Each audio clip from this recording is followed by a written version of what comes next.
migrants forming a new caravan, reportedly in protest of mass detention centers in Mexico, trying to speed up their U.S. asylum applications. They are expected to reach Mexico City in about 10 days. We are tracking them. Meanwhile, around 24 makeshift tents at a migrant camp in Mexico across from the Texas border are being set on fire. Joining me now is the Center for Immigration Studies, Senior National Security Fellow, and author of Overrun, How Joe Biden Unleashed the Greatest Border Crisis in U.S. History, Todd Bensman. Todd, your book is spot on. That is exactly what we're seeing. You took a trip to Mexico. You're headed back there to the border tomorrow. Talk to us about what you've seen on the ground. Sure. Well, what's happening is tens of thousands of immigrants from around the world are heading north to the border to take advantage of a couple of things. One is the end of Title 42 is on May 11, and the Biden administration's plan for meeting that challenge is to facilitate and accommodate the flow as many people as possible and into the United States. And this is kind of spreading around the world, and they're coming in the hopes that they're going to be one of them that gets, brought into the United States after May 11. That plan, for example, completely exempts unaccompanied minors, so teenagers will be, pouring through the border.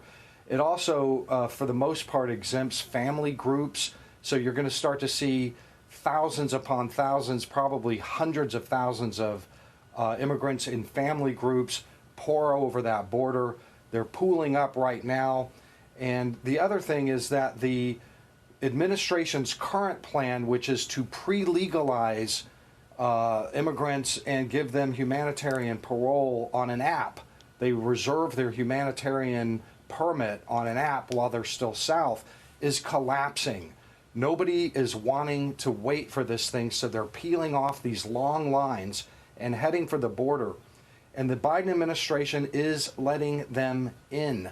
Despite what they say, they are being let in. I interviewed a lot of immigrants, and they're coming because everybody they know got let in. They're in New Jersey, New York, Denver, all over the country.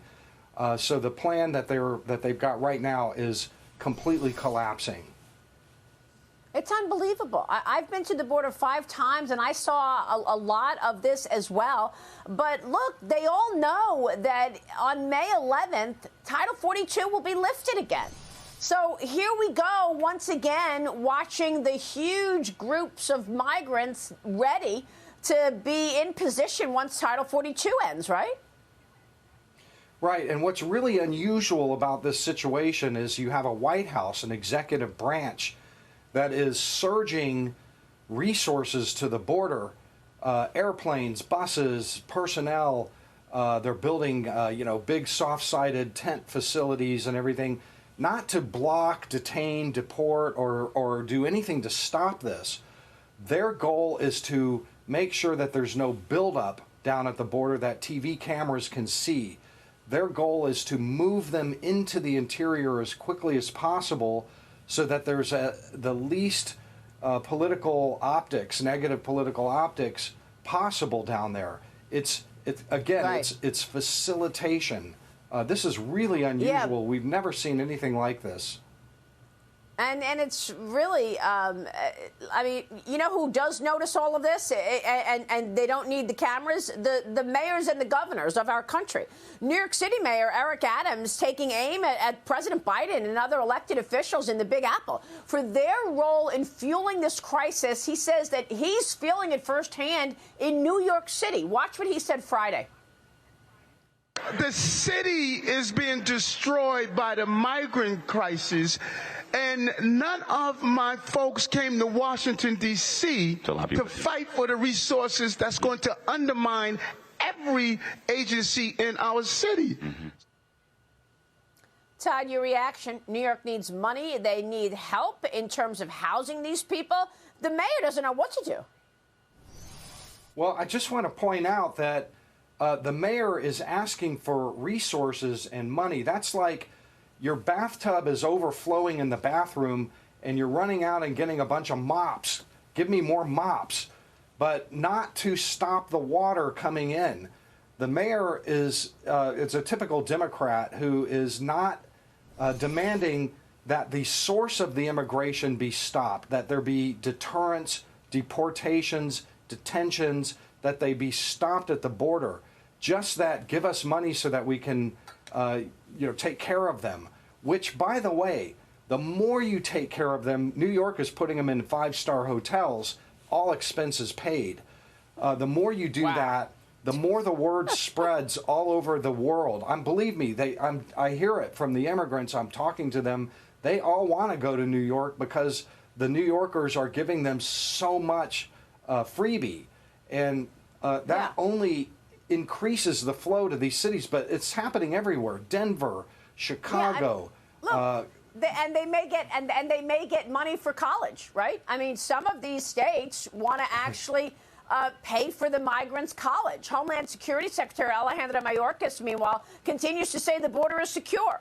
He is now announcing a new task force to assess the ways that artificial intelligence can be used to detect shipments of fentanyl into the U.S. This task force has 60 days to develop a plan to use AI to battle the fentanyl crisis, Todd. Is this too little too late, or is he just trying to create ideas to take the attention away from his failures?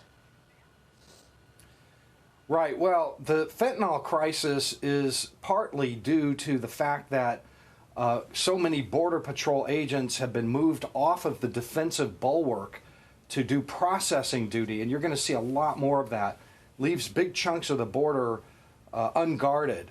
So talking about AI over here is a distraction from the real problem, which is an undefended border, that Border Patrol is being pulled out and pushed to do all kinds of administrative duties. And also I would mention that, there's a lot of debate right now about, what to do with the cartels that are producing, that have the pill mills, and he doesn't want to talk about any of that either. And, I think the nation needs to have a debate about what to do with the cartels down there that are producing this. In China, which is producing the underlying chemicals of fentanyl made in China. Yes, yeah. And they're making billions, these drug cartels, making billions of dollars. They are deciding who gets in and who doesn't get into America and at what price. Just extraordinary. Todd, thanks very much for being here. We appreciate all of the time you've spent on this subject. Todd Bensman will be watching the results of that next trip when you go back.